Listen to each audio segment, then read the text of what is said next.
Hello दोस्तों, कैसे हैं आप सब? आशा करती हूँ आप सब ठीक होंगे। तो आज की हमारी रेसिपी है देसी मिनी बर्गर, जिसे हम बहुत ही झटपट से बनाकर तैयार कर सकते हैं अपने घर पर। और इसका स्वाद तो पूछिए ही मत, ये बहुत ही स्वादिष्ट बन के तैयार होता है और बच्चे तो इसे बहुत पसंद के साथ खाएंगे।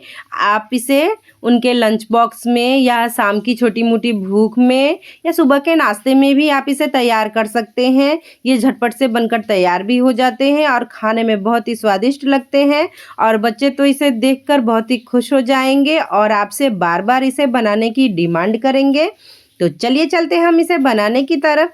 तो यहाँ हमने ले लिया है 1 कप सूजी। आप मोटी वाली या बारीक वाली कोई सी भी सूजी ले सकते हैं। तो यहाँ 1 कप सूजी को हमने एक कटोरी में रख लिया है।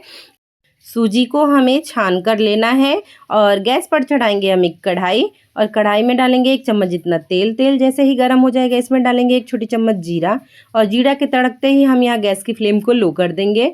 और जिस कप से हमने सूजी लिया था उसी कप से हमें 2 कप पानी लेना है। आप एक कटोरी सेट कर लीजिए और उसी कटोरी से सूजी लें जिस कटोरी से आप 2 कटोरी पानी ऐड करें। अब इसमें डालेंगे हम 1 चम्मच चिली फ्लेक्स और स्वाद अनुसार नमक और इसे हम थोड़ा सा मिला देंगे और इसे गर्म होने देंगे। तो यहाँ फ्लेम को हम फिर से लो कर देंगे और पानी जब हमारा अच्छी तरह गर्म हो जाएगा तब हम इसमें सूजी को ऐड करेंगे और अच्छी तरह से करछी को चलाते हुए इसे हम इस तरह से मिलाएंगे। तो यह डो के फॉर्म में आ जाएगा धीरे धीरे। तो हमें लो फ्लेम पर ही सूजी को इस तरह से चलाते हुए पकाना है, हमें रुकना बिल्कुल नहीं है, नहीं तो इसमें लम्स पड़ जाएंगे। तो अच्छी तरह से आप इसे चलाएंगे तो यह बहुत ही अच्छी तरह डो के फॉर्म में आ जाएंगे। तो यहाँ हमारा सूजी अच्छी तरह से सेट हो गया है। अब इसे हम ढक देंगे। तो गैस की फ्लेम को बंद करके थोड़ा सा हमें ऑयल इसके ऊपर स्प्रेड कर देना है और अच्छी तरह से फैला देना है। उसके बाद हम इसे कपड़े से ढक कर रख देंगे थोड़ा ठंडा होने के लिए। तब तक हम इसकी स्टफिंग बनाकर तैयार करेंगे। तो स्टफिंग के लिए हमने ले लिया है 2 चम्मच जितना पोहा और पोहे को हमने अच्छी तरह से धोकर रख देना है। उसके बाद आलूओं को हमें छील लेना है। तो सारे आलूओं को हमें अच्छी तरह से छिलका उतार कर ले लेना है। अब एक मैशर की सहायता से हम इसे मैश करेंगे। आप चाहे तो कद्दूकस भी कर सकते हैं। और अब हम इसमें डालेंगे कुछ मसाले। तो यहाँ सबसे पहले हम डालेंगे स्वाद अनुसार नमक, उसके बाद डालेंगे हम भुना हुआ जीरा और यहाँ डालेंगे 1 छोटी चम्मच धनिया पाउडर। उसके बाद अब हम यहाँ पर डालेंगे आधा चम्मच हल्दी पाउडर, 1 छोटी चम्मच हम यहाँ पर ऐड करेंगे काला नमक और 3 हरी मिर्च को हमने बारीक काट कर इसमें ऐड कर देना है। आधा इंच अदरक के टुकड़े को हमने यहाँ पर कूट कर डाल देना है। अब हम इसमें डालेंगे पोहे को। तो पोहे को हम चेक करते हैं, पोहा हमारा अच्छी तरह से फूल गया है।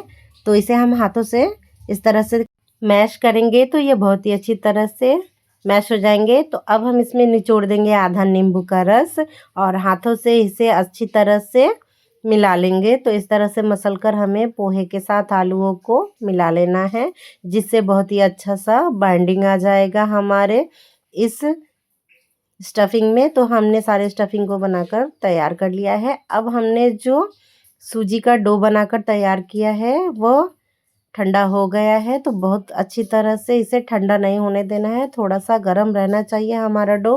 और हाथों से हम इस तरह से इसे मसल लेंगे और इसके बड़े बड़े पेड़े काटेंगे। तो यहाँ हमने इसके पेड़े एक बड़ा सा काट लेना है और इसे हम चकले पर बेलेंगे। तो यहाँ 3 बड़े से लोई हमने बनाकर तैयार किए हैं। बेलन और चकले पर हमें ऑयल से ग्रीस कर लेना है। उसके बाद इसे हाथों से दबाते हुए हम चकले पर बेलेंगे। तो इसे आप उठाकर बेले, ये टूटेंगे बिल्कुल भी नहीं। और एक कटोरी या ग्लास ले ले और उसी के मदद से हम इसे काटेंगे। तो यहाँ हमने इसे काटना है। तो इस तरह से हमने इसे काट लिया है। जो एक्स्ट्रा है उसे हमें निकाल लेना है और फिर से गोल करके हम उसका लोई बनाकर फिर से इसे रिपीट कर लेंगे। तो यहाँ हमने बहुत सारे टिक्की बनाकर तैयार किए हैं। इन टिक्कियों को हमें चाकू की मदद से इस तरह से कुछ शेप दे देना है, जिससे यह देखने में बहुत अच्छे लगेंगे।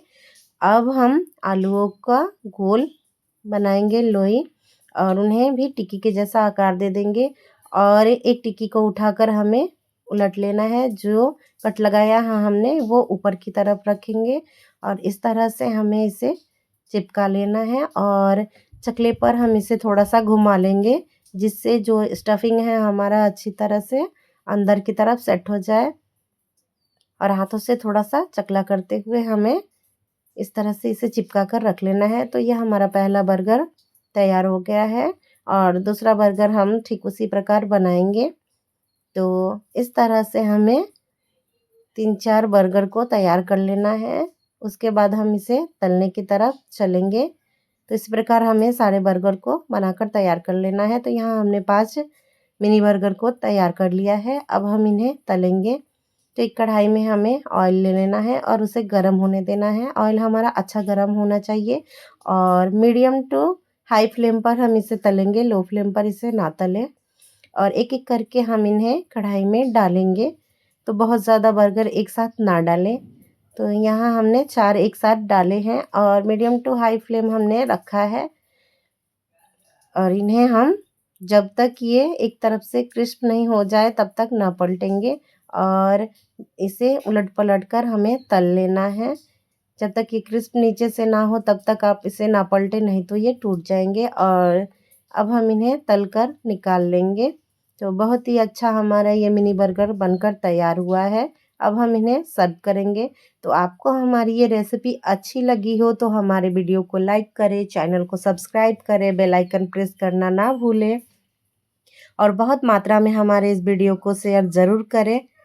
एक बार इस मिनी बर्गर को ट्राई करना तो बनता है। आप इसे एक बार बनाएंगे तो इसे बार बार बनाने की डिमांड घर में ज़रूर से होगी। यह इतनी स्वादिष्ट लगती है कि बच्चे इसे दोबारा से आपसे ज़रूर बनवाएंगे। आपको मैं एक तोड़ के बताती हूँ, यह बहुत ही अच्छे बनकर तैयार होते हैं और टमाटो केचप के साथ यह बहुत ही शानदार लगते हैं। तो मिलते हैं ऐसे ही मज़ेदार रेसिपी के साथ, तब तक के लिए स्वस्थ रहें, मस्त रहें, बाय बाय।